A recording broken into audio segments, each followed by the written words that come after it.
esse autor virou uma modinha nos últimos, digamos assim, anos, principalmente entre os jovens, né? E não há nada de errado em ler Nietzsche, né? Eu gosto muito, particularmente, embora não concorde, tá? Eu não concordo com algumas ideias de Nietzsche, mas é um autor interessante, que tem uma alusão muito interessante ao pensamento filosófico, principalmente desse mundo que vivemos, o mundo da moral, que ele mesmo chamou, da moral do rebanho, da moral dos escravos, da moral cristã, né? Então a gente vai falar do homem que matou Deus, né? E aí a gente vai tratar um pouquinho sobre esse conceito de Nietzsche, super-homem, a ideia de eterno retorno, né? A filosofia do martelo, entre outros elementos que nós vamos tratar nessa nossa aula de hoje. Enviei o material para você, você tem esse material lá no grupo, tá, do Telegram, baixe esse material, tanto o resumozinho bonitinho e também como igualmente a nossa aula. Eu estendi um pouquinho para 18h40, depois a gente marca lá no final, a gente vai até de 20h10, pode ser? A gente vai até as 20h10, beleza? Redondinho, beleza? Vou projetar aqui a nossa aula, para vocês. Beleza, galera. Todo mundo consegue visualizar o slide aí? Está aparecendo para vocês? Sim. Ok, então, legal. Deixa eu aumentar um pouquinho o volume aqui. Estou aumentando aqui.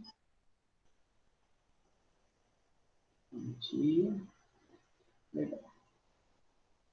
Beleza, galera. Então, a partir de agora, nós vamos falar sobre um dos autores, um dos filósofos mais polêmicos e, ao mesmo tempo, mal compreendido, o alemão Friedrich Nietzsche. A sua vida foi marcada por convicções e por profundas, né, convicções, e, ao mesmo tempo, por contradições, por conflitos existenciais, etc., etc. Né? Friedrich Nietzsche nasceu em 1844, em Hocken, na Alemanha, de uma família luterana, mas se tornou um ateu convicto. Tá? Mesmo sendo de família luterana, se tornou um ateu convicto. E é conhecido como o homem que matou Deus. Né? O Nietzsche foi discípulo de Arthur Schopenhauer. E aqui é importante, galera. Sempre dizem que por detrás de um grande homem existe uma grande mulher. E por detrás de Nietzsche existe Arthur Schopenhauer. Muito do pensamento de Nietzsche se deve a um outro filósofo alemão chamado Arthur Schopenhauer, que viveu ali entre 1788 e 1860. Tá? O Arthur Schopenhauer ele é famoso pelo seu pessimismo frente ao mundo, também pelo seu ateísmo, né? Em seu livro O Mundo como Vontade e Representação, o Schopenhauer argumenta que o que move o homem não são as ideias e menos ainda a realidade, mas sim a vontade. Tá? Tudo é vontade. É o princípio elementar constituinte de toda ação humana, é o inesgotável. Você pensa como pensa, faz o que faz, age como age, porque você tem vontade. Então, se você está nesse exato momento aqui, nesse exato momento assistindo esta aula sobre Nietzsche, é porque existe uma vontade em você que te move, que te contagia, que te faz estar aqui neste horário onde você poderia estar em qualquer outro lugar, fazendo qualquer uma outra coisa, mas você está aqui assistindo a nossa aula, né? Então, o que te move é a vontade. E é interessante notar que uma vez que a vontade não é saciada, vem a angústia, vem o sofrimento, tá? O sofrimento, por exemplo, de não atingir um objetivo pessoal, ou mesmo o sofrimento físico, como a fome, a sede, o frio, né? E a vida humana é como se fosse um pêndulo, segundo Arthur Schopenhauer, que fica oscilando entre felicidade e tristeza, né? Alegria e dor. A vida humana é isso, um pêndulo que fica oscilando. Quando ele se estende para a dor e sofrimento, tendemos a empurrar essa nossa vida para a direção à busca pela felicidade. E é constante isso na nossa vida. Há momentos que você está legal, você está para cima, está alto astral, está top de linha, está muito feliz. E há momentos que você está para baixo, está borocochô, está triste. Né? Isso é perfeitamente natural. Ninguém é absolutamente, totalmente feliz. Se alguém acorda às 5 da manhã, sorrindo, dando bom dia, um abraço, tem alguma coisa errada com essa pessoa, saia correndo, saia de perto. Né? Porque ninguém é absolutamente feliz 100%, toda hora, todo tempo. Né? Sempre há um momento que a dor vai nos corroer, a infelicidade vai nos pegar, e da melhor maneira possível nós temos que conviver com isso, tá? Faz parte da vida, né? E o Arthur Schopenhauer vai influenciar decisivamente o pensamento de Nietzsche. O Nietzsche foi fortemente influenciado por Schopenhauer. E aí o Nietzsche faz uma crítica ao platonismo e aos valores do cristianismo, que ele mesmo chama de moral dos escravos ou moral do rebanho. Já já a gente vai falar sobre esses conceitos. Segundo Nietzsche, a vida ela é sem sentido, ela é cruel, ela é cega, não há sentido na vida, não há sentido no seguinte sentido, tá? De que não há vida após a morte, não há um paraíso, não há nada de eterno, a vida nossa se resume aqui, nesse mundo material. Você só vive uma vez, ponto final. Isso é o Nietzsche quem está dizendo. Levando em consideração que ele é ateu, né? E aí as nossas vidas, elas são guiadas por uma força que ele chama de vontade, que é uma herança de Arthur Schopenhauer. Essa ideia de vontade é a herança de Arthur Schopenhauer. E ao contrário de Schopenhauer, que defendia que as pessoas deveriam se isolar do mundo, que as pessoas deveriam desapegar-se do mundo, o Nietzsche defende ao contrário, que as pessoas deveriam aproveitar o máximo possível suas vidas, usufruir com tudo que pudessem e tudo que a vida lhe pode oferecer. Você deve viver uma vida natural, esplendorosa, seguir os seus instintos, seus desejos, seu prazer, sua coragem, seu vigor. É isso que é uma vida verdadeira, é isso que é viver como um super-homem, segundo Nietzsche. E aí, dentre as obras mais importantes de Nietzsche, nós podemos destacar O Nascimento da Tragédia, Humano, Demasiadamente Humano, A Gaia Ciência, a obra-prima, né? Assim Falou Zaratustra, e as minhas prediletas, né? Além do Bem e do Mal e Esse Homo. Essas duas obras aqui, ó, são para as minhas prediletas, tá? Os dois clássicos aqui de Nietzsche. São sempre livros que alguns têm dificuldade de ler, outros precisam ler mais de uma vez. Eu, particularmente, precisei ler mais de uma vez, né, por gosto e também para tentar entender melhor, aprofundar melhor. E sempre que você lê Nietzsche mais de uma vez, você acaba se deparando com novas ideias, aprendendo algo mais. É muito interessante isso, tá? Então, são obras clássicas desse autor que é tão importante no campo da filosofia, mal compreendido em alguns momentos, em outros momentos, um dos mais importantes filósofos aí do século, né, do século XIX. Deixa eu voltar aqui de novo no nosso slide. Beleza, então. E aí, galera, a gente vai falar um pouquinho sobre uma das principais ideias de Nietzsche, que é a ideia do espírito, tá? Segundo Nietzsche, a vida e o próprio ser humano, ele é formado por duas forças antagônicas ou dois espíritos. Espírito aqui não tem sentido de nada sobrenatural, não, mesmo porque ele não acredita no sobrenatural. O espírito aqui tem a ver com valores, tem a ver com capacidade, energia, vontade, tudo bem? Então, existem dois espíritos. O apolíneo, que faz referência a Apolo, que é o deus da mitologia grega referente ao sol, tá? E na mitologia romana é Febo.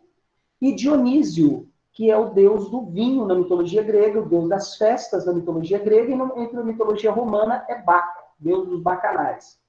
O apolíneo, né, é um espírito que está ligado à razão, ligado ao equilíbrio, o comedimento, a abnegação, o sacrifício. E é um espírito que, segundo Nietzsche, nega a natureza humana. Enquanto o espírito dionisíaco, que faz referência lá ao deus do vinho, né, o Baco, ele é um espírito que representa as paixões, as emoções, o prazer, a coragem, o vigor, a ousadia, né? E segundo Nietzsche, é um espírito, digamos assim, mais legítimo, que exalta a natureza humana, como ela verdadeiramente é. Então, o ser humano, né, ele possui essas duas forças antagônicas, razão, emoção, equilíbrio, prazer, comedimento, paixão, tá? E constantemente esses dois espíritos, essas duas dualidades estão em conflito, né? E para Nietzsche, o período que antecede Sócrates, ou seja, antes de Sócrates, existia um certo equilíbrio entre os dois espíritos, entre a razão e a emoção, entre o equilíbrio e o prazer, entre o comedimento e a paixão, existia um certo equilíbrio. E a vida era, consequentemente, digamos assim, mais saudável, tá? A vida era mais natural.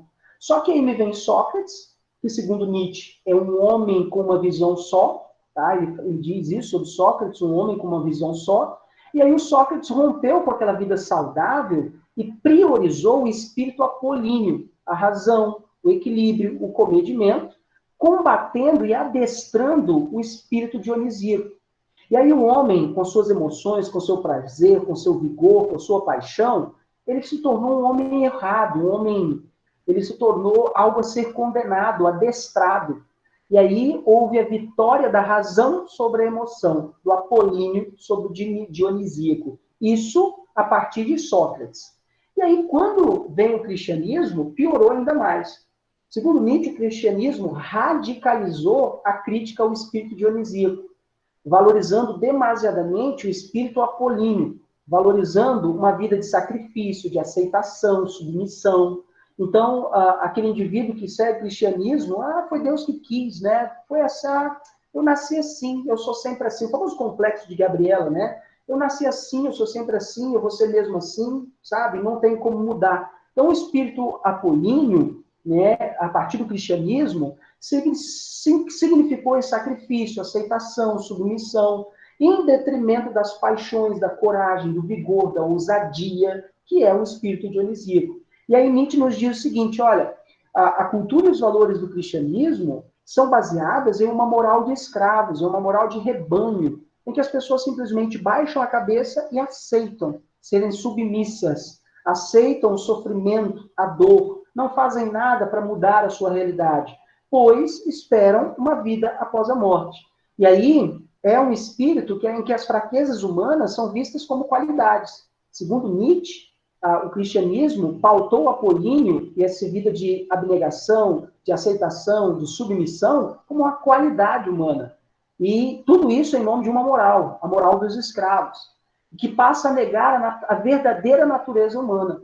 E qual é a verdadeira natureza humana, professor? Um homem de coragem, de vigor, de paixão, de emoção. E aí o cristianismo fez as pessoas aceitarem as suas fraquezas, sua realidade, em nome de um plano de salvação. E o cristão, ele nega a paixão, ele nega sua coragem, nega a emoção, o vigor, nega a força, em nome de um Deus que, para Nietzsche, não existe. Tá? Então, o que Nietzsche defende? Ele defende a destruição dos valores cristãos como uma forma de construir um homem super-homem, um homem que venha a ser capaz de superar os valores que o tornam escravo. Né? Vamos lá, galera. Perguntas, dúvidas?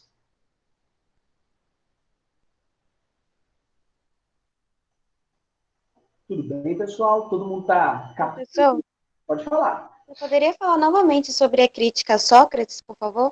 Vamos lá. O que Nietzsche diz sobre antes de Sócrates? Antes de Sócrates, Nietzsche diz que havia um certo equilíbrio entre os dois espíritos. Havia um equilíbrio entre a razão e a emoção. Só que quando nasceu Sócrates, o Sócrates priorizou a razão, priorizou o equilíbrio, o comedimento, ok? Em detrimento de uma vida verdadeiramente com emoção, com prazer, com paixão, desejo. E aí Sócrates defendeu uma vida de equilíbrio. Isso acabou adestrando o espírito dionisíaco. Por isso que Nietzsche diz que Sócrates é um homem de uma visão só. Um homem com uma única visão. Qual é a única visão de Sócrates? A razão, o equilíbrio, o espírito apolíneo, comedimento. Então, o que Nietzsche defende? Nietzsche defende um homem de ousadia, um homem que é guiado pelas suas paixões, pelos seus desejos, pelo prazer, que é o espírito dionisíaco. Segundo Nietzsche, se a humanidade fosse guiada por esse espírito em detrimento do apolíneo, a humanidade seria uma humanidade muito melhor. E eu tenho minhas dúvidas, é claro. Né? Como eu disse para vocês, eu gosto de Nietzsche, mas eu não concordo com tudo que ele escreve. E a gente deve fazer esse exercício. A gente não precisa concordar com tudo que a gente lê, tudo que a gente ouve, etc, etc. Né? Então, eu tenho minhas dúvidas se realmente um mundo onde todos os seres humanos fossem guiados pelos seus prazeres, pela sua emoção, pelos seus desejos, pelas suas paixões, seria um mundo melhor.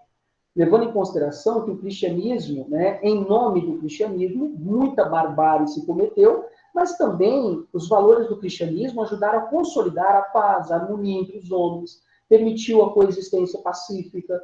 Então, sim, o cristianismo tem a sua parcela, a moral cristã tem a sua parcela de contribuição para a construção da sociedade europeia, para a construção da sociedade ocidental, comportamento, modo de agir, pensar e sentir. Então, muito do que é a nossa sociedade hoje está enraizado nos valores cristãos. Então, eu tenho minhas dúvidas se realmente, né, um mundo com mais emoção, prazer, desejo, coragem, vigor é um mundo melhor, né? Tenho minhas dúvidas. Vamos lá. Professor, mas a religião cria, então, no espírito apolíneo? A religião defende o espírito apolíneo. O espírito aqui, repito, não tem nenhum sentido sobrenatural. O espírito aqui é só um aforismo, perdão, para identificar esses conceitos, esses valores que batem com uma vida menos saudável, que é o espírito apolíneo, né? A razão, o equilíbrio, o comedimento não é uma vida saudável, segundo Nietzsche. Qual é a vida saudável, segundo Nietzsche? Uma vida de emoção, de prazer, de coragem, de vigor, paixões, etc, etc, né? Tudo bem?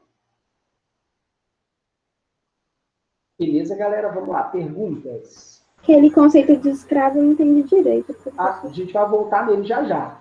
É porque quando o cristianismo surge, ele prega a aceitação, a abnegação, ele prega a submissão. Então, você nasce pobre. Eu nasci assim, né? Melhor aceitar. Eu vou aceitar porque Deus me prometeu uma vida após a morte. Então, esse indivíduo que nasce em meio à miséria, pobreza, ele aceita o seu sofrimento, sua dor, em nome de um plano de salvação. Em troca de um plano de salvação. E aí Nietzsche, repito, ele é um ateu, ele não acredita em Deus. Então ele diz, isso é a moral dos escravos. A pessoa que baixa a cabeça e aceita tudo, né? Eu nasci assim mesmo, eu sou sempre assim, complexo de Gabriela, né? A pessoa que não quer lutar para mudar a sua realidade, se esforçar, não quer lutar para fazer aquilo que ama, que deseja, com paixão, as pessoas aceitam. O cristianismo é isso, aceitação, abnegação, submissão a uma autoridade superior. E como Nietzsche não acredita nessa autoridade superior, ele diz que essa moral do cristianismo é uma moral de escravos, é uma moral de um rebanho que segue o líder, segue um berrante, segue, né, segue o alfa e etc, etc. Né? Tudo bem, galera? Dúvidas? Vamos lá.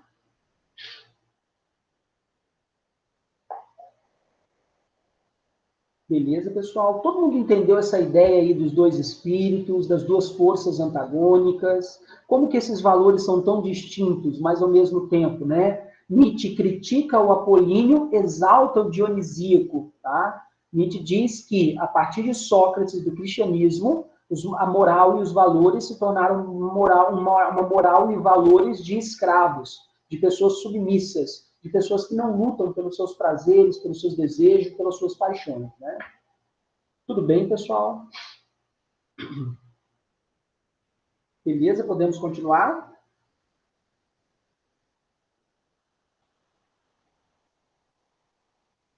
Tá tranquilo. Ok, então. Voltando aqui, então, ao nosso slide. E aí, galera, o Nietzsche defende uma ideia muito interessante, que é a seguinte. Sócrates, ele trouxe esse equilíbrio, ele acabou com o equilíbrio entre as duas dimensões, entre a vida saudável, que é o espírito dionisíaco, e o espírito apolíneo. O Sócrates exaltou a razão, o equilíbrio e o comedimento. E aí vem o cristianismo, com a moral dos escravos, a moral do rebanho, e valoriza aquilo que é a fraqueza humana, a submissão, valoriza o sacrifício, valoriza a aceitação, a submissão, o sacrifício, ou seja, valoriza aquilo que é a fraqueza humana. Por isso que Nietzsche chamou de moral do rebanho ou moral dos escravos. E aí, olha o que Nietzsche projeta. O Nietzsche propõe uma filosofia como se fosse um martelo.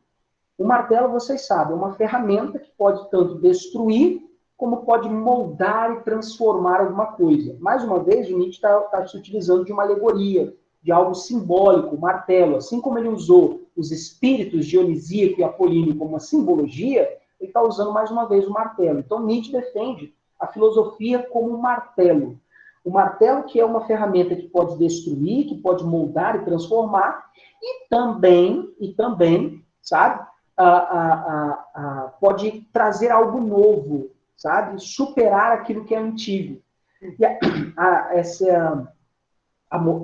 Nietzsche, então, defende que a moral... Perdão, galera, estou pegando um esquisito. Nietzsche, então, defende que a moral dos escravos deveria ser superada, aniquilada por uma nova moral, uma moral anticristã, que deveria ser forjada pela filosofia, como um verdadeiro martelo, tá? Então, o que Nietzsche defende? A superação da religião pela filosofia. A filosofia substituindo a religião, tá? E, através de uma filosofia, novos valores seriam forjados como se fosse, né, um martelo, a filosofia como um martelo, valorizando o espírito dionisíaco, valorizando a emoção, o prazer, a paixão, os desejos, a coragem, o vigor, superando o apolíneo, superando a abnegação, a aceitação, o comedimento. Então, o Nietzsche defende uma filosofia como um martelo, que venha superar os valores do cristianismo, construindo novos valores, valores anticristãos. Tá? E aí, um conceito muito importante para a gente entender o pensamento filosófico de Nietzsche é a sua concepção de niilismo. Tá? O que é o niilismo? A palavra niilismo, ela vem do grego nada, aniquilamento, não existência. E o niilismo na filosofia moral de Nietzsche se opõe à ideia de progresso, nega a existência do mundo metafísico, de um céu, de um paraíso, de Deus, nega a existência de um poder sobrenatural, de uma divindade, e defende a criação de novos valores que possam reafirmar a natureza humana.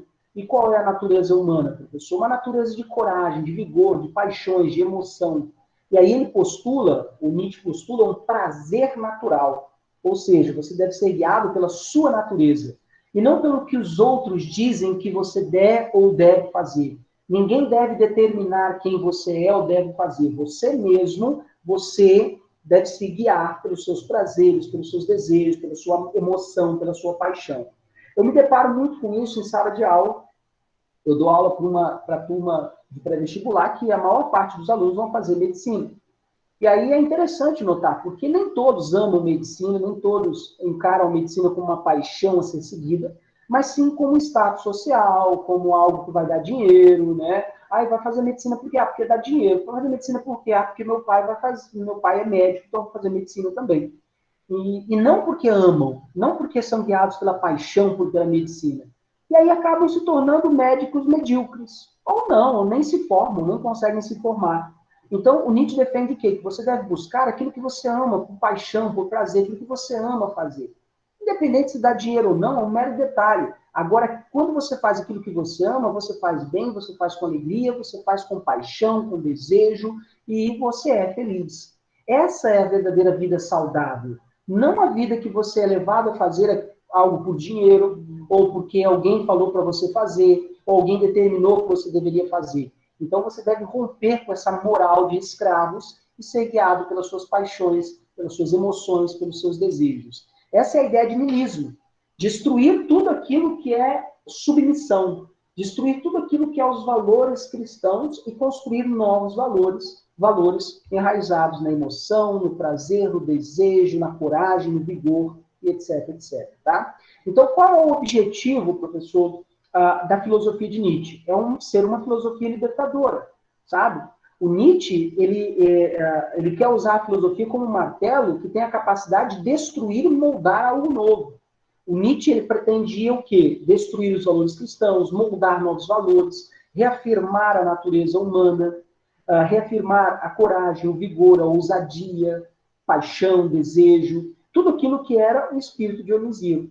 Tá? E essa é a ideia central do que Nietzsche está querendo nos propor, formular uma nova filosofia e criticar os valores tradicionais. Uma filosofia que, através de como se fosse um martelo, fosse capaz de levar o cristianismo ao nada, ao aniquilamento e construir novos valores.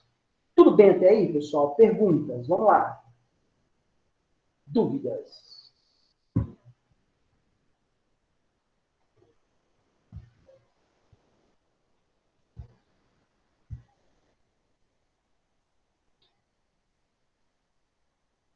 Tudo bem, galera? Sim, tranquilo. Beleza, então. Professor, Pode falar. então qual era o objetivo do niilismo? O niilismo é uma filosofia moral.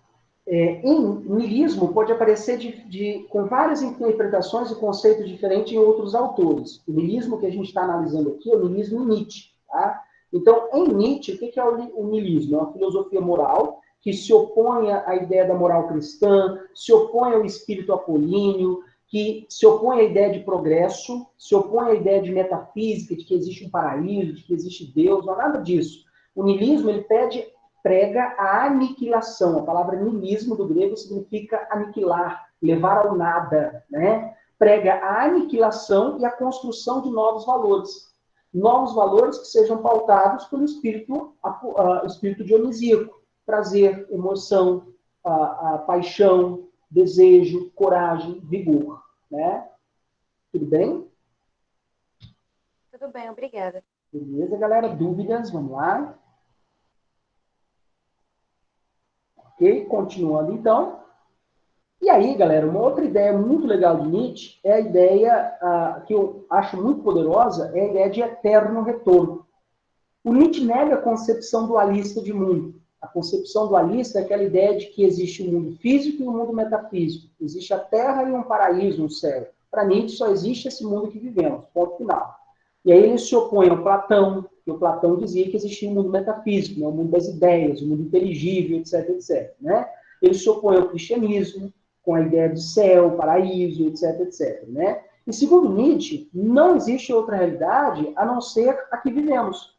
E não há uma verdade universal sobre as coisas do mundo. Existem apenas modos diferentes de ver a realidade. Só isso. Tá? O que não significa que Nietzsche está relativizando as coisas. Tá? Isso é importante. Então, a vida, segundo Nietzsche, é uma sucessão interminável de fatos, que se repetem sem nenhuma novidade, e eventos extraordinários. É tudo mais do mesmo. A vida é uma espécie de um eterno retorno.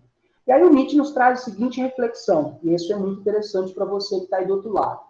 E se um dia ou uma noite, ele usa o termo demônio, tá? E se um dia, uma noite, um demônio te dissesse que essa vida que você vive, viverás para sempre da mesma forma, do mesmo jeito, sem nada de novo. Cada dor, cada prazer, cada felicidade, cada suspiro, cada sofrimento, vai tudo retornar da mesma maneira, da mesma forma. Do mesmo jeito, sem tirar nem pôr. E se você soubesse disso, será que você não gostaria de fazer algo para mudar a sua realidade? Você não gostaria de fazer algo diferente? Seguir, de repente, os seus sonhos? Fazer aquilo que você ama fazer? Seguir as suas paixões? Será que se você percebesse que sua vida seria uma vida medíocre, de um aluno medíocre, de um profissional medíocre, de um esposo ou de uma esposa medíocre, será que você não gostaria de fazer algo diferente para mudar essa realidade? E aí, essa proposta é para levar o indivíduo à reflexão. E se a vida é uma sucessão de fatos intermináveis, um eterno retorno, por que eu não posso viver a minha vida de maneira diferente? Por que eu não posso ser guiado pelos meus desejos, pelo meu prazer, pela minha emoção, minha coragem, meu vigor, né? Fazer aquilo que é algo diferente. E, curiosamente, eu uso muito como exemplo isso a minha própria vida. Antes de prestar vestibular, antes de fazer cursinho, etc, etc, eu trabalhava numa empresa de mineração. E eu era operador de máquinas. Acordava às 5 da manhã, pegava às 7, saía às 5, ia para casa, tomava banho, pegava ônibus, ia para o centro de Vila Velha, fazia projeto Universidade para Todos, na época, PUPT, tá? Fazia ali no Marista, estudava, saía 10h30, pegava ônibus, chegava em casa 1h, e dormia algum tempinho, na outro dia 6 horas da manhã de novo, e era sempre isso. Sem nada de novo, repetindo, repetindo, repetindo. E aí chegou um momento que eu falei, não dá. Ou eu me dedico para mudar a minha realidade, fazer algo novo, diferente, aquilo que eu amo, ou eu vou ficar nesse eterno retorno. E já era a segunda vez que eu tentava vestibular, no mesmo ritmo desgastante. E aí o que eu fiz? Eu fui lá e pedi conta do meu trabalho. Meu pai achou um absurdo, falou que eu queria virar maconheiro, vagabundo, né? A minha mãe chorou, foi um desespero, mas eu tinha convicção de que eu queria fazer algo diferente, mudar minha rota. Não ser mais do mesmo. Não ser definido, né, pelo meu trabalho, não ser definido por aquilo que as pessoas achavam necessariamente que eu deveria ser ou não. E aí eu fui estudar, meti as caras, me dediquei 100% ao estudo e consegui passar na UFES, na época. Tá? Então, o que é isso? É você mudando de rota. É você mudando o seu eterno retorno, aquilo que acham que você vai ser, seu pai é assim, você vai ser assim também. Né? Filho de peixe, peixinho é. Eu não gosto de mudança, não, eu sou mesmo assim, sabe? Eu sou mesmo assim, eu nasci assim, eu vou ficar assim, Gabriela, né? Complexo de Gabriela. E essa é a ideia de Nietzsche. Né? Quer mudar a sua realidade, deixar de ser uma pessoa medíocre, um aluno medíocre, um profissional medíocre? Então, corra atrás, faça a diferença. Faça aquilo que você ama fazer, lute por aquilo que você tem paixão, desejo, porque aí se você faz o que você ama fazer, você fará bem, dificilmente ficará sem emprego e vai ser, claro, feliz. Fazendo aquilo que você ama, automaticamente não é trabalho, não é desgaste, é felicidade, né? É isso que Nietzsche propõe a gente a uma reflexão, sabe? E é uma ideia muito interessante essa ideia de eterno retorno. Eu faço a pergunta para vocês. Você está feliz com a vida que você tem hoje? Ela é uma vida que é um eterno retorno, né? Se repete dia após dia, em que você acorda, toma banho, vai para o trabalho, volta para casa, toma banho, dorme, acorda, vai para o trabalho, dorme. Ou seja, uma vida de eterno retorno. Você não gostaria de mudar a sua realidade? Fazer algo diferente, sabe? Então, vá atrás daquilo que você ama, daquilo que você gosta de fazer, aquilo que você tem paixão. Professor, mas vai demorar, não tem problema. Não tem problema, vai, professor, eu vou precisar estudar muito, sangue no olho. Não vai ter... Nada vem fácil de mão beijada. Então, é a vida. E mais, tudo vai se tornar muito mais saboroso nessa sua vida, que é uma vida de eterno retorno, se for com mais esforço, se for com dor, com sofrimento, sabe? Se for com dor, sofrimento, vai se tornar ainda mais saboroso. O desafio da vitória vai se tornar ainda maior. Então, corra atrás daquilo que você ama, daquilo que você tem paixão em fazer. Professor, eu amo música. Então vai fazer música, cara. Se você ama, é o que você ama mesmo, cai de cabeça, vai se tornar o melhor músico, sabe? Não vai se tornar apenas mais um músico. Professor, eu amo direito, então vai se tornar um juiz. Ou não, professor, eu amo advogar, eu quero ser advogado. Então vá, devore, seja o melhor advogado, sabe? Aqueles que todo mundo procura, né? E essa ideia é bem Nietzsche mesmo, tá? Vamos lá, galera, perguntas no eterno retorno.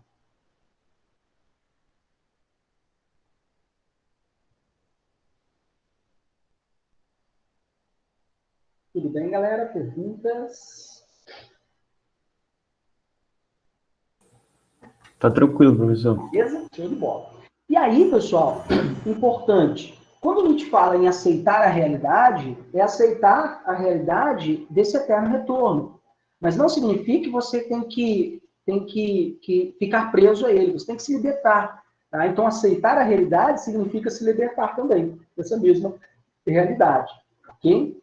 Então, vamos lá. Outro conceito muito interessante de Nietzsche, tá, é o conceito da morte de Deus, que é muito mal compreendido por muitos que leem Nietzsche, tá? E acham que Nietzsche é ateu por ser ateu, ponto final. Agora, aqui é muito importante que você saiba que, ao afirmar a morte de Deus, Nietzsche não está referindo à figura de Deus, o Criador, né? A figura onipotente, onipresente, etc. Mesmo porque Nietzsche não acredita nisso, tá? O Nietzsche está fazendo referência à morte dos valores do cristianismo. E quando é que começou essa morte? A partir da Revolução Industrial, a partir do desenvolvimento de novas tecnologias, a partir do homem mais racional, gradativamente a humanidade foi abandonando Deus. E aí Deus foi ficando em segundo plano e o homem adotou o cientificismo, o racionalismo, a filosofia no lugar de Deus. Então, o que Nietzsche está usando como referência? A partir do iluminismo, a partir da Revolução Industrial, a partir do capitalismo industrial, a humanidade se tornou mais racional, mais científica, e gradativamente os homens vão abandonando Deus. E aí, Nietzsche acertou, professor? Não, Nietzsche não acertou. Porque a partir das duas grandes tragédias do século XX, a Primeira Guerra Mundial e a Segunda Guerra Mundial, a humanidade abraçou Deus como nunca. E as religiões estão tão fortes hoje quanto estavam na Idade Média. As igrejas estão tão cheias hoje quanto estavam na Idade Média. Agora, Nietzsche, ele se equivocou ao pensar que a razão, a ciência, elas, porventura, e a mesma filosofia, pudessem substituir a ideia de Deus. A ideia de Deus continua sendo uma ideia muito forte, muito poderosa, aceita tanto por pessoas de fé e espiritualismo, como pessoas só de espiritualidade, ok? Então, Nietzsche argumenta que os valores cristãos, a abnegação, a aceitação, a submissão, são valores de pessoas fracas, e que esses valores deveriam ser substituídos por novos valores, como coragem, vigor, paixão, emoção, ousadia. E aí, para Nietzsche, né, essa ideia de matar Deus significa matar os valores, e não Deus, porque ele não acredita que existe Deus, mas sim matar os valores do cristianismo, superar os valores do cristianismo, os valores tradicionais, fazendo surgir dali um novo homem, que Nietzsche vai chamar de o super-homem. Um homem capaz de romper com sua escravidão, com seus grilhões, com suas correntes, e se tornar um homem verdadeiramente essência. Qual é a essência humana? A essência humana, a vida verdadeiramente humana, é uma vida de paixão, emoção, prazer, desejo, coragem e vigor. E aí, ao viver esta vida, o homem vai superar Deus, superar a ideia de Deus e os valores cristãos, e aí será a morte de Deus. Tudo bem, pessoal? Perguntas? Vamos lá.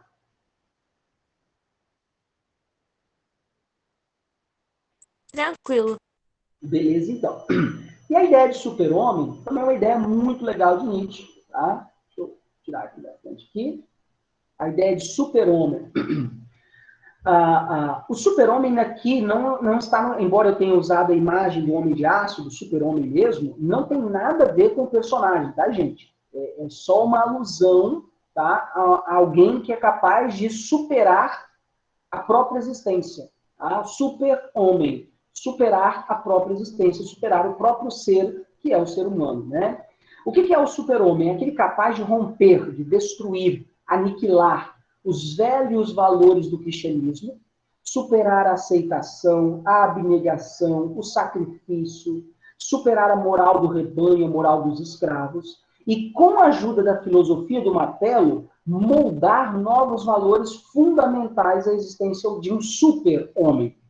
Valores como o amor à terra, valores como, né, amor, paixão, a realidade, a saúde, a vontade, aos desejos, ao prazer.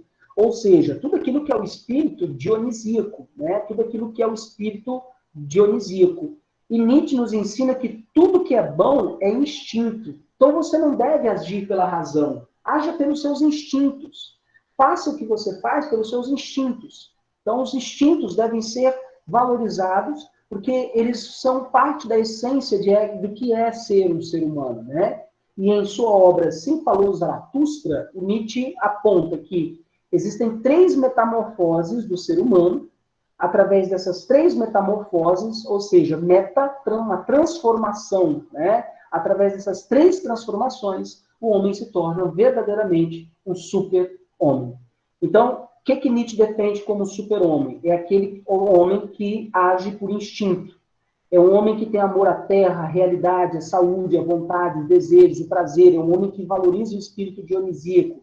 É um homem que exalta o prazer natural. O que é o prazer natural? O prazer da natureza humana, né?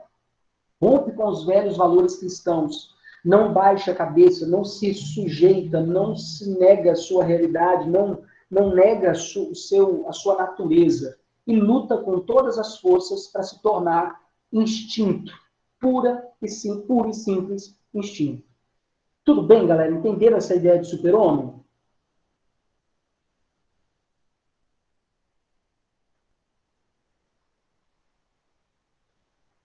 Sim. Beleza, então. Show de bola. E aí a gente vai falar um pouquinho agora sobre essa metamorfose, tá? E aí nessa obra Assim Falou Zaratustra, o Nietzsche pontua 3 importantes metamorfoses para essa transformação ser possível. A primeira delas, representada por um camelo, tá? Em que a pessoa, né, o camelo representa a pessoa que traz em suas costas o peso da moral cristã. Mas assim como um camelo que possui resistência, força para andar no deserto, o ser humano também possui essa resistência, essa força necessária para se tornar algo melhor, se tornar um leão, que é a próxima metamorfose.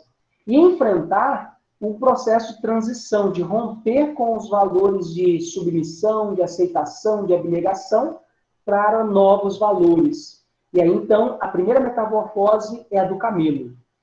É ainda subjugado à dor, ao sofrimento, mas é também um animal que resiste, tem resistência, tem força. O camelo pode passar dias sem beber água, sem comer. Então, é um animal que tem resistência, tem força para superar os valores tradicionais do cristianismo. A segunda metamorfose é a do leão, que é um animal conhecido pela sua coragem, pelo seu vigor, pela sua capacidade, que representa um homem que demonstra vigor e capacidade de luta para romper com a tradição, com os valores do cristianismo. E é o homem que luta para se tornar o senhor de si mesmo e viver sua natureza, ou seja, a natureza que é instinto. E, finalmente, a terceira e última metamorfose é a criança, que é o momento em que o homem lança um olhar diferente, inocente sobre o mundo que lhe cerca, sendo capaz de viver pela sua natureza, deixar de vir à tona, né, rompendo com o espírito apolíneo, viver de acordo com o espírito dionisíaco. É o momento que o homem passa a viver e ser guiado pelas suas paixões, pelas suas inclinações, pelas suas vontades, pelos seus desejos, pela sua coragem, pelo seu vigor. E como uma criança que nasceu num mundo completamente novo. Essa é a última metamorfose, que aí verdadeiramente nós teremos o super-homem. Só é o super-homem se você passa por essas três metamorfoses, pelo camelo, pelo leão, pela criança. Só é o super-homem se você for capaz de viver uma vida de instinto, uma vida em que valoriza-se tudo aquilo que é prazer, natural, desejo, coragem, vigor e etc. Isso que é, segundo Nietzsche, né, a metamorfose do ser humano. E quem vai ajudar o ser humano a superar, professor, o deserto, né, se transformar em leão e, posteriormente, uma criança? A filosofia do Martelo, que vai moldar novos valores, né, através do niilismo, da aniquilação dos valores tradicionais. Tudo bem até aí, galera? Vamos lá, perguntas.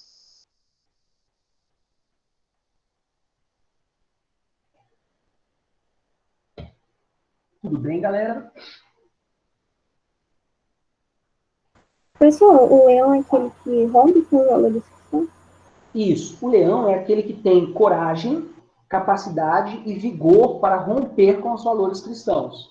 O camelo ainda carrega a moral cristã nas costas, tá? Mas ele é um animal que tem força e resistência para poder se chegar à condição de leão. Então, são animais, né? Claro que ele está usando o quê? Alegorias, né? O camelo, resistência e força. O leão, vigor e capacidade. Então, ele está usando referências animais como uma espécie de uma metamorfose de transformação. Então, há um momento de resistência e força que a gente carrega esse peso do cristianismo nas costas, e há um momento de vigor e capacidade, que é o momento de romper, que é o momento de ser o leão, né? O rei da selva, né? Tudo bem, pessoal? Dúvidas?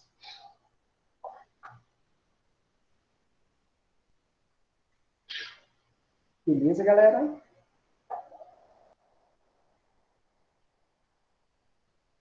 Sim. Ok, tá. Continuando, então. E aí a gente vai falar um pouquinho agora sobre o positivismo, tá? O positivismo e sua concepção sobre ciências, a divinização da ciência, e vamos analisar a partir de um contexto histórico único, tá? Que é a transição do século XVIII para o século XIX, em que o positivismo se torna uma das mais importantes correntes filosóficas, cientificistas, defensora da razão, da filosofia, da ciência, da tecnologia, da industrialização, como uma forma de levar a humanidade ao progresso. Então, meu olhar aqui sobre o positivismo é o olhar da filosofia, porque nós já estudamos o positivismo pelo viés da sociologia, porque Auguste Comte, que é o pai do positivismo, ele foi um dos fundadores, né, da sociologia como ciência. Ele mesmo que cunhou a palavra sociologia, embora Durkheim seja o pai da sociologia, o homem que deu à sociologia status de ciência, a ideia de sociologia surge com Auguste Comte, tá? Então, a nossa análise aqui será por uma análise filosófica. Por isso que nós temos uma aula de filosofia, tudo bem? Então, em termos de contexto histórico, a gente tem que analisar o surgimento do positivismo ali no final do século XVIII e no século XIX. É um momento marcado pelas ideias iluministas, pelas revoluções liberais burguesas, como a Revolução Gloriosa de 1688, como a própria Revolução Americana de 1776, a Revolução Francesa de 1789, depois vieram as revoluções liberais de 1820, 1830, 1848, a Primavera dos Povos. Ou seja, o século XVIII e XIX foi um século de efervescer de ideias, de transformações e de revoluções. É o que o Eric Hobsbawm chama de a Era das Revoluções. Tá? E aí, ao mesmo tempo, essas ideias iluministas se tornaram ideias que trouxeram desordem e caos. Para muita gente, a ideia do iluminismo trouxe desordem e caos, a própria França viveu isso. E o Auguste Comte, ele nasceu justamente no contexto de uma França revolucionária. Ele nasceu justamente em 1798. Em 1799, a Revolução Francesa acaba para o golpe dos 8 do Mar e a Era Napoleônica. Se é que Napoleão também deu continuidade à Revolução. Né? Aí veio as guerras napoleônicas, depois veio as revoluções liberais, ou seja, para Auguste Comte, o mundo depois do iluminismo mergulhou em um caos e uma desordem. Aí o que o Comte propõe? O Comte propõe uma filosofia positiva, porque o iluminismo era uma filosofia negativa. Uma filosofia positiva que viesse a trazer ordem ao caos. Por isso que um dos lemas do positivismo é ordem para se alcançar o progresso. Ele, que é de família católica, monarquista, Auguste Comte nasceu na França em 1798, tá? Foi fundador do positivismo e ele divide com Durkheim a paternidade da sociologia. Tá? Foi ele que inclusive, cunhou a palavra sociologia. E duas obras são importantes para nós de Auguste Comte. Curso de Filosofia Positiva e o Sistema Político da Política Positiva, publicado em 1854. Tá? São essas duas obras as mais importantes. E como conceito, o que é o positivismo? Que nós já estudamos, né? É uma corrente de pensamento filosófico com forte crença na razão, na ciência, na tecnologia e na industrialização como forma de levar a humanidade ao progresso.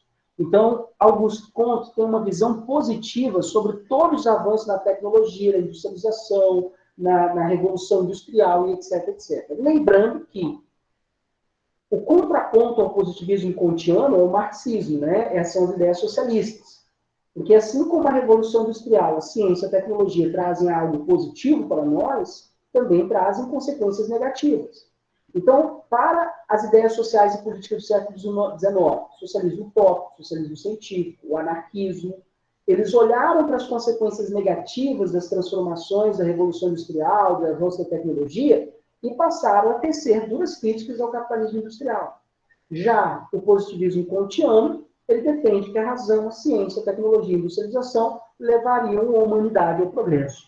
Eu tenho minhas dúvidas se realmente a humanidade se tornou uma humanidade melhor, desenvolvida e etc, etc, propriamente dito mais racional, mais científica, tecnológica, industrializada. Tá? Eu tenho minhas dúvidas.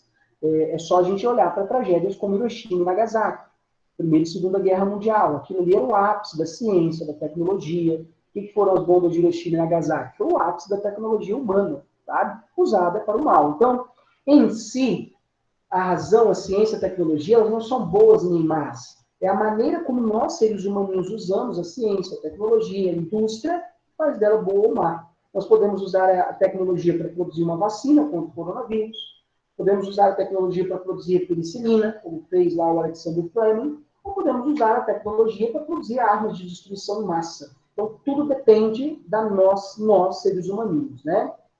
Aí, o que o Comte propõe? Ele propõe a ciência, a tecnologia como ferramenta de progresso humano. Tá? E aí, em uma sociedade marcada pelo caos, pela desordem, pelos desdobramentos da Revolução Industrial, e aí o que Comte busca? Ele busca trazer ordem e progresso, através de uma nova filosofia, uma filosofia que fosse positiva. Tudo bem até aí, galera? Perguntas? Todo mundo entendeu o conceito de positivismo?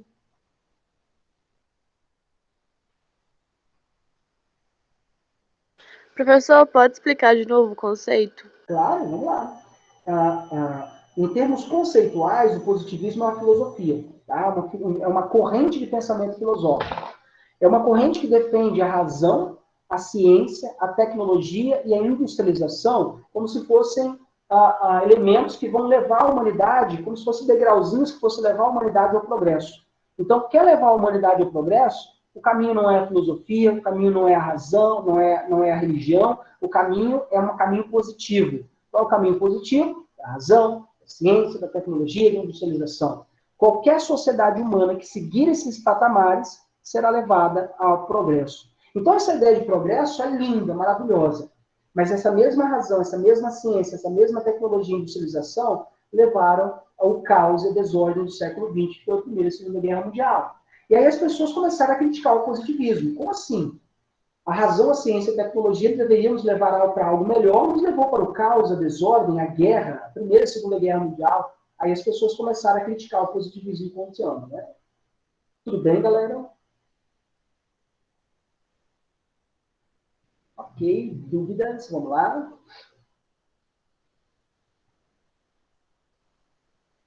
Beleza, podemos continuar? Pessoal, mas tipo assim, o que Nietzsche tem a ver com positivismo? Então, na verdade, o Nietzsche é o contraponto ao positivismo, porque o Nietzsche critica a razão, sabe? O Nietzsche critica a ideia de progresso, porque o Nietzsche não acredita que a razão, a ciência, a tecnologia e a industrialização possam levar ao progresso. O que nos leva a algo melhor? A vida de instintos, de prazer, de desejos, de paixões, de coragem, de vigor. Então, Nietzsche é o contraponto ao positivismo, sabe? E o positivismo é uma filosofia, assim como Nietzsche desenvolveu sua própria filosofia, a filosofia do martelo. Né? Tudo bem? É porque também o tema dessa unidade é Nietzsche e o positivismo, tá? Ah, tá. Beleza? Sei que era só uma... Não. E aí, galera, né? Dentro das características do positivismo, a gente pode destacar o cientificismo, ou o culto à ciência, tá? Segundo Auguste Comte, estruturas sociais obedecem às leis da natureza, as leis naturais. Leis naturais regem a vida em sociedade. Então, o único conhecimento verdadeiro é aquele que é provável através da ciência experimental. Então, nesse sentido, o Comte era um empirista. O positivismo caminha em direção à experimentação. Então, eu só posso provar algo se eu puder fazer experiências. É isso que é a ideia do positivismo kantiano. E aí, fortemente influenciado pelas ciências naturais, ou seja, como, por exemplo, pela própria biologia, pela própria ciência da natureza, o Nietzsche tentou usar o mesmo modelo de estudo das ciências da natureza para estudar a sociedade, para tentar desvendar as leis que regem a sociedade.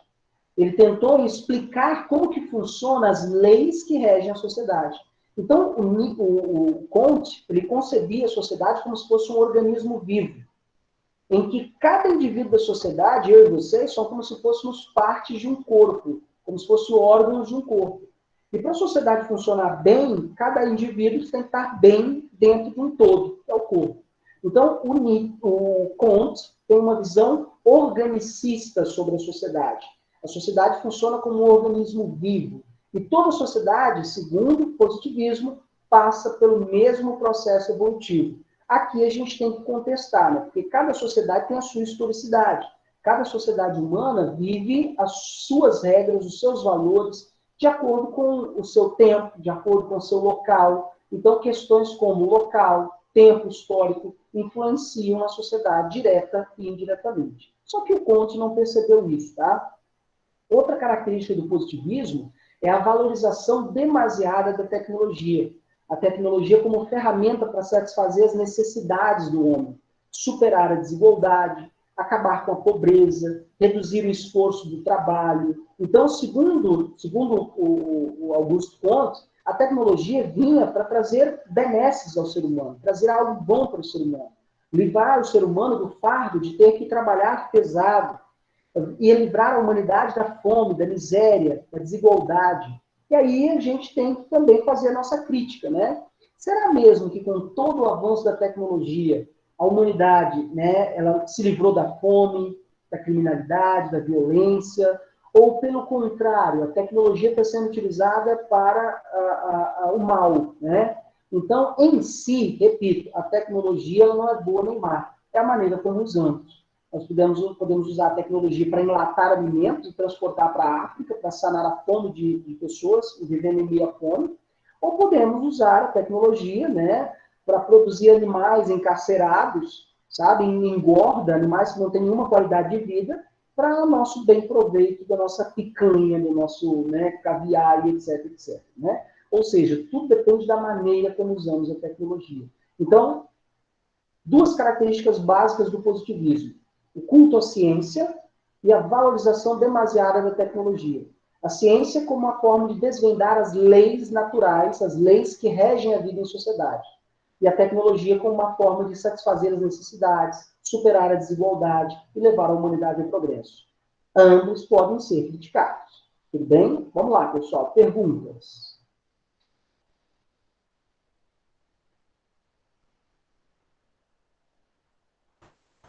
Você podia repetir a parte de que a sociedade funciona como organismo?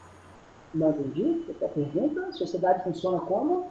Um Organismo organismo? Ah, sim. Show de bola.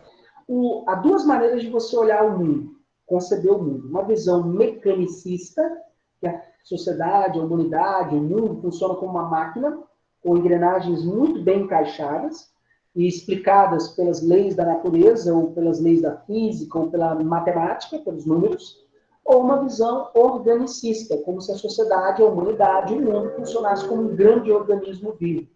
E assim como no corpo humano, cada órgão tem uma função, assim também é na sociedade. Cada indivíduo tem uma função dentro da sociedade. E para a sociedade funcionar bem, os órgãos, a parte da sociedade tem que estar funcionando muito bem. Então, essa visão organicista é como se a sociedade fosse um organismo vivo. Então, eu, como professor, eu desempenho uma função nessa sociedade, que é um organismo. Okay?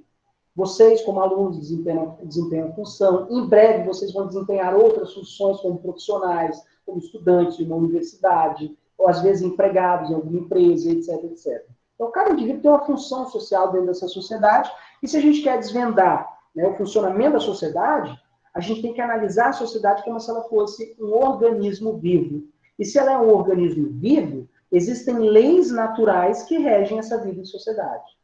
Tudo bem? Ah, ok, entendi. Okay? Dúvidas, galera? Vamos lá. Beleza? Continuando, então. E aí, uma das leis mais interessantes que o Comte nos propõe é a lei dos três estados. Tá? Do estado teológico, do estado metafísico e do estado positivo, que é uma espécie de uma evolução da sociedade, como se fossem degraus que a gente vai superando ao longo da nossa vida em progresso. Tá? Então, o que é a lei dos três estados? Segundo Auguste Comte, toda a sociedade passa pelo mesmo processo evolutivo. Um dia, nós fomos uma sociedade que viveu um estado teológico, onde tudo no mundo era explicado com maneira, através de mitos, através das religiões, ok? Através de religiões primeiro politeístas, primeiro animistas, depois politeístas e depois monoteístas. Então, o mundo passou já por esse degrau, que é o degrau dos mitos e das religiões, onde tudo, absolutamente tudo, era explicado com base em Deus. Choveu, Deus que quis. Ventou, Deus que quis também. Morreu, Deus que quis. Está vivo, foi Deus que quis. Tudo era explicado em nome dos deuses ou de Deus. É o momento em que o mundo é explicado através da religião. É o estado teológico. Esse é o primeiro degrau que a humanidade perpassa. Quando a gente fala teológico, teo significa Deus, tá? O estado teológico. O segundo degrau que o ser humano passa é o estado metafísico. É o momento que a gente passa a usar a filosofia, o pensamento lógico e racional, para tentar dar sentido e explicar o mundo. E rompendo com os mitos, rompendo com a religião. Esse é o momento do estado metafísico. E chegaria um momento que a gente superaria, nós iríamos e vamos superar a religião, superar a filosofia e chegar ao estado positivo, em que a ciência toma o lugar da religião, toma o lugar da filosofia, em que o homem é guiado pela razão, pela ciência, pela tecnologia, o homem é guiado pela industrialização, e aqui verdadeiramente eu tenho o ápice da evolução humana. Então, o que é essa ideia dos três estados? É uma lei que Auguste Comte criou para explicar a evolução da sociedade humana. A humanidade, toda a sociedade humana, passaria por esses mesmos estágios. A lei dos três estados. Estado teológico, estado metafísico, estado positivo. Teológico, o mundo é explicado pela religião. Metafísico, o mundo é explicado pela filosofia. Positivo, o mundo é explicado pela ciência. Tá? E aí uma das frases mais famosas, né, desse pensamento de Auguste Comte é o amor por princípio, a ordem por base e o progresso por fim. Tá? E o progresso por fim. Essa frase, inclusive, vai estar na bandeira nacional, vocês sabem disso, né? A bandeira do Brasil está lá, ordem e progresso, porque a proclamação da República foi fortemente influenciada pelas ideias positivistas, tá? Então, o positivismo esteve no Brasil. No Brasil, ele entrou nas Forças Armadas, esteve na proclamação da República, esteve na Era Vargas, no projeto de industrialização da Era Vargas, tá? Ou seja, foi muito forte a presença do pensamento positivista no Brasil. E durante a proclamação da República, um dos grandes nomes do positivismo era Benjamin Constant, tá? E lá, hoje, vocês sabem, né, existe no Rio de Janeiro, eu acho que é o bairro da Glória, no Rio de Janeiro, existe a Igreja Positivista, tá? A Igreja Positivista, que é uma igreja que mescla valores religiosos com a ideia de que a ciência, a razão, leva a humanidade a algo melhor, ao progresso. Então, a ciência viria a se tornar uma nova religião, de culto. Olha que doideira isso. Através dessa igreja que vocês estão vendo aqui, a Igreja Positivista do Brasil. Tá? Tudo bem, pessoal? Perguntas? Dúvidas?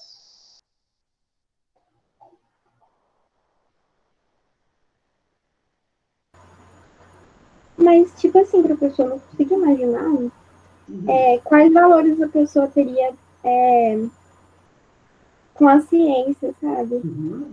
Imaginar Então, isso. são valores que necessariamente passam pelo progresso, pela tecnologia, um homem que valoriza muito mais aquilo que é o objetivo do que o subjetivo, aquilo que é o físico do que o metafísico, valores que são regidos principalmente pela própria natureza humana e pela natureza da sociedade humana. Agora, a pergunta é, nós já estamos nesse estado positivo? Professor, mas tem tantas religiões hoje, exatamente. Né? Será que Comte estava certo ao tentar aplicar um método das ciências naturais para estudar a sociedade? Porque a gente sabe que na natureza, realmente, existem as leis da natureza. Como, por exemplo, todo ser vivo, ele nasce, ele cresce, envelhece, ele morre. É uma lei da natureza. A gravidade é uma lei da natureza. Então, existem as leis da natureza que regem a natureza, mas a sociedade humana é parte natureza e é parte cultura. O comportamento humano, às vezes, em algum momento, é imprevisível. Não há como prever o comportamento das sociedades. E aí, aplicar o método das ciências naturais para estudar as sociedades humanas é uma furada, porque não funciona dessa maneira. Porque sociedades humanas são complexas, elas mudam ao longo do tempo, valores, comportamento, modo de agir, pensar e sentir, variam de povo para povo, cultura para cultura, nacionalidade para nacionalidade. Então, é difícil tentar encaixar toda a sociedade humana nessa ideia de evolução aí. Mesmo hoje, com tanta ciência, vivemos um mundo de muita religiosidade, muita espiritualidade.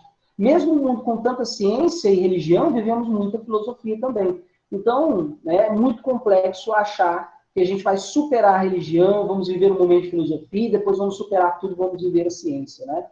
É um equívoco, talvez, por parte de Augusto Comte. Né? Tudo bem? Dúvidas, galera?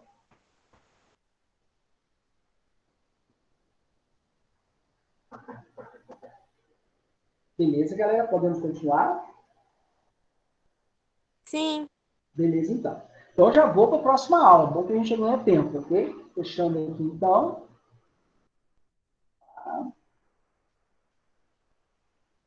Deixa eu abrir aqui nossa próxima aula.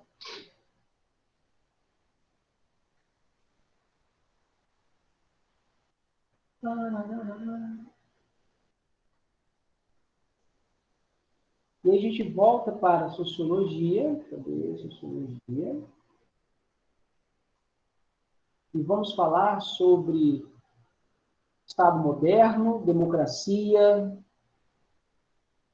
e... Não tem que estar abrindo, galera.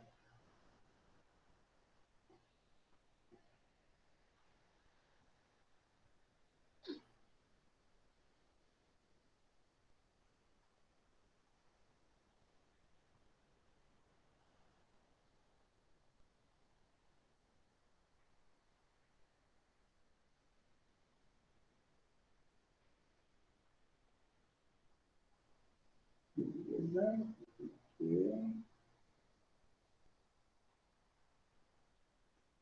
Show. Todo mundo consegue visualizar o slide aí? Está aparecendo para vocês, galera? Sim. Beleza, então. Agora a gente entra no módulo de sociologia, que é a reta final, praticamente, de análise sobre o Estado moderno, a democracia, a sociedade civil, que é um módulo que pode te ajudar a escrever uma boa redação para o Enem. Tá? Então, é um módulo muito importante para você que quer aguçar, afinar o seu argumento na sua redação deste ano. É um módulo pequeno, com apenas 10 slides, mas que vai te ajudar a entender o que é a democracia, o que é a sociedade civil, o que é um Estado liberal, o que é um Estado democrático, o que é uma sociedade civil, vai te ajudar a entender muitos conceitos importantes no campo da política, da sociologia e tudo mais, tá? Então, a primeira coisa que a gente precisa fazer é a seguinte, é compreender o conceito de poder segundo a sociologia, tá? Então, o que é poder na sociologia, professor? Na sociologia, poder é a capacidade, é a possibilidade de agir e produzir algum efeito a partir das suas ações. E o poder é um fenômeno social e também racional. Okay? Isso na sociologia. Eu posso perguntar para vocês aí, o que é em comum entre esses homens? Tá? Eu tenho aí grandes líderes mundiais, alguns foram eleitos pelo viés democrático, outros não, outros chegaram de uma maneira duvidosa, dúbia, e alguns até são ditadores, né? Enfim, então eu tenho aí exemplo de Putin, de Trump, né, de Angela Merkel, ou seja, o Kim Jong-un, né? Exemplos de governantes. Então, o que há em comum entre esses líderes? Poder. O que diferencia eles é o grau de poder que eles, o grau que eles podem exercer esse poder e o quanto esse poder desses caras são legítimos. Então, viver em sociedade significa estar submetido a algum poder, a alguma autoridade.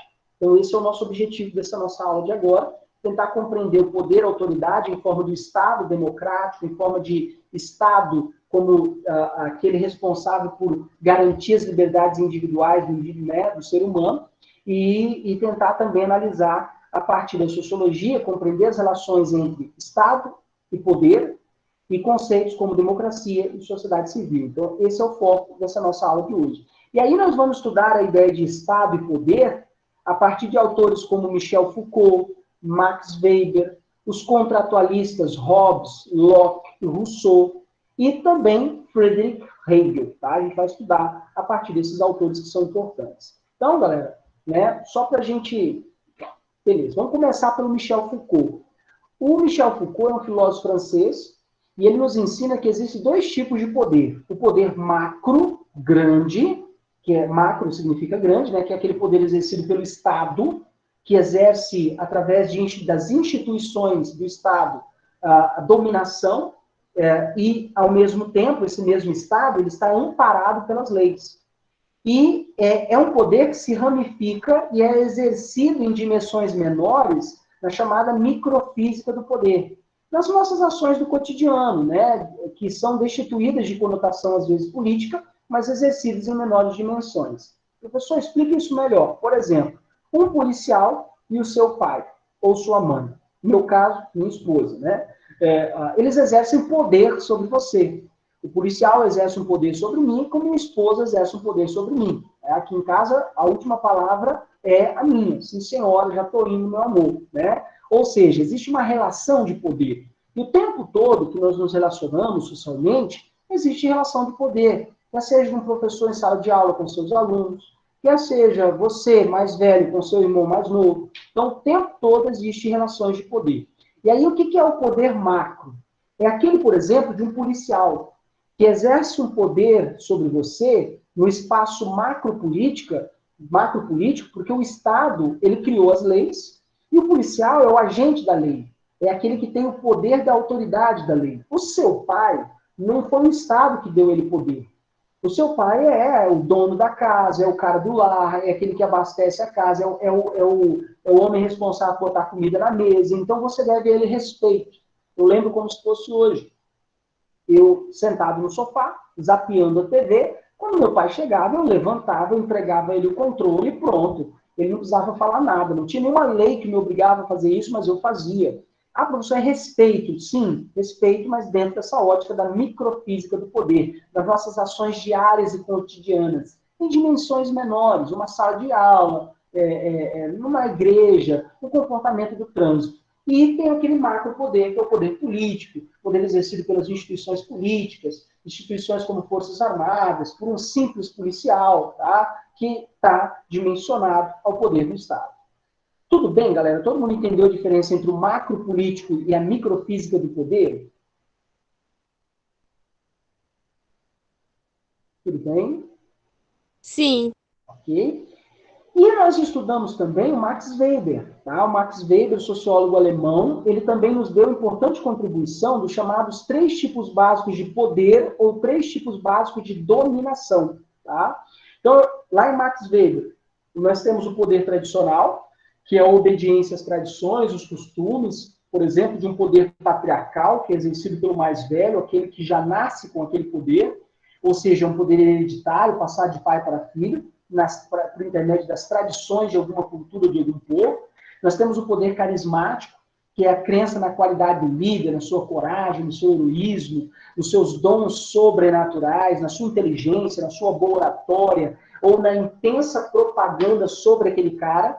E aí nós temos líderes como Vargas, Mussolini, Adolf Hitler, tá?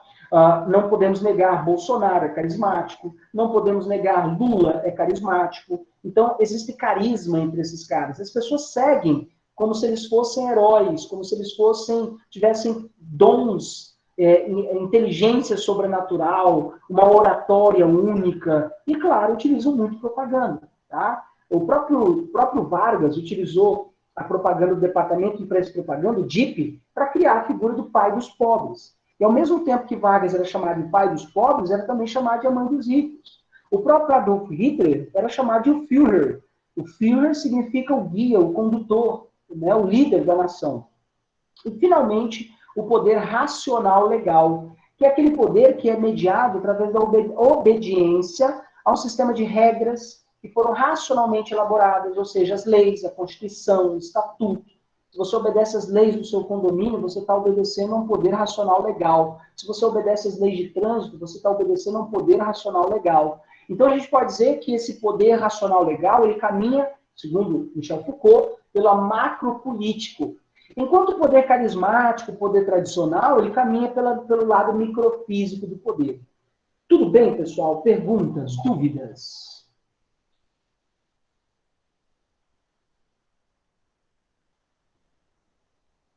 Beleza? Tranquilo, professor. Beleza, então. E aí a gente vai falar agora sobre os 3 contratualistas e sua concepção de Estado e poder. Não vou me aprofundar aqui no contrato social, mesmo porque isso a gente já fez, tá? Eu vou olhar aqui o conceito de Estado e poder nesses 3 importantes autores. O Hobbes, por exemplo. O Hobbes concebe um Estado absolutista, um Estado forte centralizado nas mãos de um rei. Ele defende uma monarquia absolutista, em que o poder do Estado está sob o controle de uma única pessoa e que o Estado está acima dos súditos, ok? E o dever do Estado é mediar os conflitos e evitar a famosa guerra de todos contra todos. Porque só para a gente lembrar, o Hobbes, ele defende a tese de que o homem em estado de natureza, ele é o lobo do próprio homem. E está em constante conflito uns com os outros. E o medo da morte violenta e brutal faz com que os homens elaborem um contrato social para evitar justamente a guerra de todos contra todos. Então, o Estado que Hobbes defende é um Estado absolutista. Um Estado capaz de mediar os conflitos e evitar a guerra de todos contra todos. O Locke, ele não é absolutista, ele é iluminista. O John Locke, ele defende aquela ideia dos direitos naturais, de que todos os indivíduos nascem portadores de direitos à vida, liberdade, igualdade, fraternidade, felicidade, e etc, etc. Sendo dever do Estado garantir as liberdades individuais dos indivíduos, garantir a sua e a minha liberdade, a sua e a minha igualdade, a sua e a minha fraternidade, o seu direito à propriedade privada, o meu direito à propriedade privada. Então, é dever do Estado garantir os direitos naturais do homem. E se o Estado não cumprir, os seres humanos, o povo, tem o direito de se rebelar. Né? Essa é a ideia de Locke, que é um iluminista e defende uma monarquia constitucional. Então, enquanto Hobbes defende uma monarquia absolutista, o Locke defende uma monarquia, mas o poder do rei limitado por uma Constituição. E o Rousseau, ele é um iluminista liberal do século XVIII, ele é um árduo defensor de que a vontade geral deve estar acima da vontade individual, e segundo ele, o homem é bom, a sociedade que corrompe o indivíduo, mas há um caminho para construir uma sociedade melhor, que passa pela educação, e aí o Rousseau ele defende a democracia, ele é um democrata, e defende que o Estado, ele deve ser o Estado que vai garantir a existência da sociedade civil. Então, para os contratualistas, a sociedade civil, ela surge a partir do momento que surgem as leis.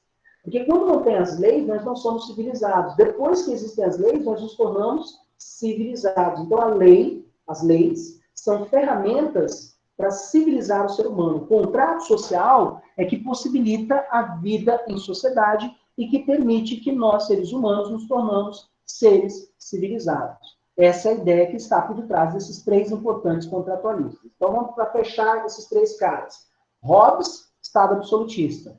Locke, Estado iluminista liberal, defendendo uma monarquia constitucional. Rousseau, Estado iluminista liberal, defendendo uma democracia. Estado em Hobbes deve mediar conflitos, conter a guerra de todos contra todos. O Estado em Locke deve garantir os direitos naturais. O Estado em Rousseau deve garantir a existência da sociedade civil, prevalecendo a vontade geral acima da vontade individual. Tudo bem até aí, galera? Vamos lá. Perguntas?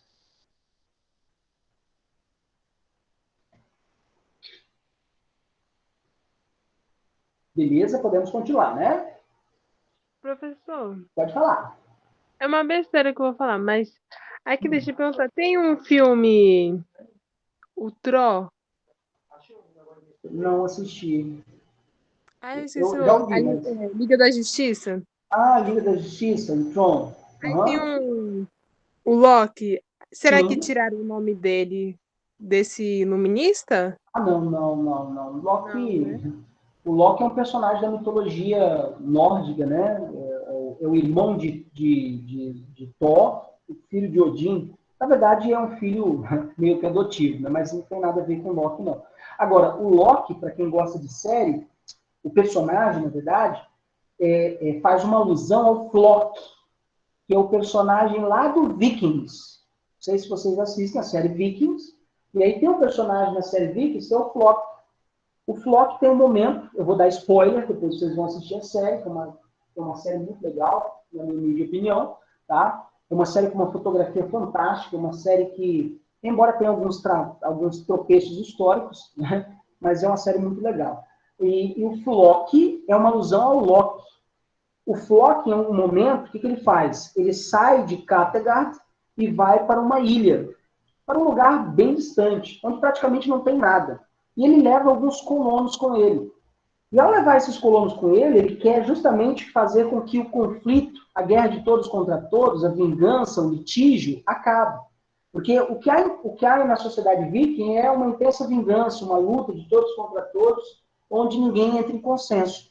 E aí o Locke prega uma sociedade utópica, alternativa, uma sociedade sem conflitos. Por isso que ele tira um grupo e faz um assentamento numa ilha esma, deserta, quase não tem nada, né? Só um vulcão. Né? E aí é uma alusão, o Flock é uma alusão a Locke. Tá? É interessante notar isso, é uma crítica a Locke. Porque o Locke defende justamente isso.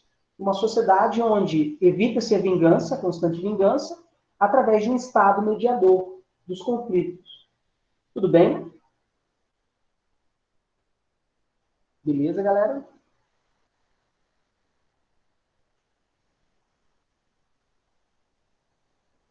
Show? Podemos continuar? Então, continuando então, galera. E aí a gente vai falar da concepção de Estado em Hegel, tá? Friedrich Hegel, que nós já estudamos, tá? O cara do idealismo, né? O idealismo alemão através de Hegel. E aí Hegel nos diz o seguinte, ele que fez uma crítica ao contratualismo, o Hegel ele vai postular que necessariamente, né, o que importa para o Estado é ser um Estado com alto grau de racionalidade.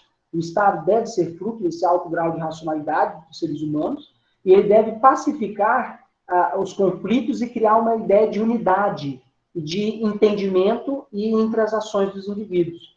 E sob a proteção do Estado, as pessoas seriam seguras e felizes. Que lindo, professor, lindo. E essa ideia de Hegel, né, vai alimentar os regimes como o fascismo na Itália, o nazismo na Alemanha. Esses regimes fascistas serão alimentados por estados, como o estado da ideia de Estado em Hegel. Tá? E aí o Hegel defende aquilo que ele chama de Estado objetivo, que é o ponto mais elevado do espírito. É o momento que ele justifica a frase de que o indivíduo só existe como membro do Estado. Fora do Estado não existe indivíduo. Fora dele, o indivíduo não é nada, não é ninguém. Mas dentro do Estado, o indivíduo faz parte de um todo, encontrando sentido para a sua existência e, consequentemente, se tornando completamente livre. Aí você pode se perguntar assim, professor, mas não é contraditório? Como que alguém pode ser livre dentro de um Estado que existem leis para polir a liberdade dos indivíduos? Isso não tem cabimento, né? E aí, como que alguém pode ser livre ao mesmo tempo se submetendo às leis do Estado? E aí, segundo Hegel, a obediência às leis do Estado não significa submissão forçada, mas sim uma subordinação, uma submissão das pessoas a um Estado que é produto das leis criadas pelas próprias pessoas. Então, se as próprias pessoas criaram as leis, então elas não são submetidas às leis, elas aceitam as leis. Então, isso é ser livre. Ser livre é ser livre para escolher, por exemplo, criar as leis, obedecer às leis. Isso é verdadeiramente ser livre, segundo Hegel, tá? E aí, outro conceito muito importante que você precisa ter em mente sobre as formas de estar, sobre Hegel, é que a ideia de liberdade ela está fortemente interligada e é intrínseca à ideia de lei. Então, obedecer à lei significa ser livre. Contrapondo os contratualistas, né? E os contratualistas dizem que à medida que você passa a obedecer às leis, você perde a liberdade. Mas a perda da liberdade é em favor da possibilidade da vida em sociedade. Porque se não existem as leis, é caos, é desordem, é barbárie, é guerra de todos contra todos, é violência. E aí, com as leis tendem a possibilitar a vida em sociedade, tornando o indivíduo civilizado. Tudo bem, pessoal? Perguntas? Tranquilos? Beleza, galera? Vamos lá. Show? E aí a gente vai falar das duas formas de Estado que existem no mundo, tá? Que é um conceito importante para você entender o mundo que você vive hoje. Nós temos o Estado absolutista e temos também o Estado liberal. De onde surgiu o Estado absolutista? O Estado absolutista surgiu na transição da Idade Média para a Idade Moderna. Ele surge como contraponto àquela fragmentação política do feudalismo. Feudalismo, só lembrando, né? Não havia um poder forte centralizador, cada senhor feudal mandava como queria dentro dos feudos. E aí, para fazer um contraponto àquele modelo de sociedade fragmentada, é que surge o Estado absolutista. Um poder forte, centralizador, nas mãos de um monarca, nas mãos de um rei. E o Estado absolutista se formou como Estado nacional absolutista a partir do momento que ele unificou a cultura, a língua, por exemplo, a religião, padronizou o sistema de pesos e medidas, unificou impostos e criou uma espécie de uma identidade nacional. E o Estado liberal surgiu a partir do iluminismo. E o iluminismo, só lembrando, surgiu em contraponto ao absolutismo. Então, o Estado liberal é o contraponto ao Estado absolutista. O Estado liberal é resultado justamente do conflito entre a burguesia e a nobreza, a aristocracia. E isso tudo a partir do século XVIII, em que as ideias iluministas como liberdade, igualdade, fraternidade ganharam muitos seguidores, a burguesia abraçou essas ideias liberais e moveu revoluções liberais, como a Revolução Gloriosa, de 1688, a Revolução Americana, de 1776, a Revolução Francesa, de 1789, e gradativamente, estados liberais, marcados pelo livre mercado, livre concorrência, livre iniciativa, liberdade política, liberdade religiosa, e gradativamente o Estado liberal veio substituir o Estado absolutista. Então, nós temos duas grandes formas de Estado nesse mundo que vivemos. O Estado absolutista, o poder forte, centralizador. Esse Estado absolutista foi substituído pelo Estado liberal. E hoje, eu e vocês, nós vivemos em um novo tipo de Estado. Um Estado neoliberal, tá? Serão cenas de capítulos futuros, tá? Tudo bem, pessoal? Perguntas? Beleza, galera? Sim, Beleza, então. Então, na aula da semana que vem, nós vamos falar sobre o conceito de Estado civil, a sociedade civil, vamos falar um pouquinho sobre democracia, vamos falar sobre, por exemplo, a democracia liberal, democracia social, Estado liberal, Estado social, vamos falar sobre regimes políticos, vamos falar sobre autoritarismo, totalitarismo, vamos falar sobre democracia liberal e democracia social, e vamos fazer uma evolução da cidadania no Brasil, desde a Constituição de 1824 até 1988. Aí a gente fecha redondinho essa parte de sociologia. Tudo bem, galera? Beleza? Show? Beleza. Beleza, então, galera. Então, até amanhã na nossa aula de história, que a gente vai fechar a Primeira Guerra amanhã, e vamos entrar em período entre guerras também, tá? Amanhã a gente entra, por exemplo, na crise de 29, nos regimes totalitários. Então, a aula de amanhã, sangue no olho, tá? Gente, fique com Deus, bom descanso para vocês e até amanhã. Valeu, galera. Boa noite, professor. Obrigado pela aula. Valeu, galera.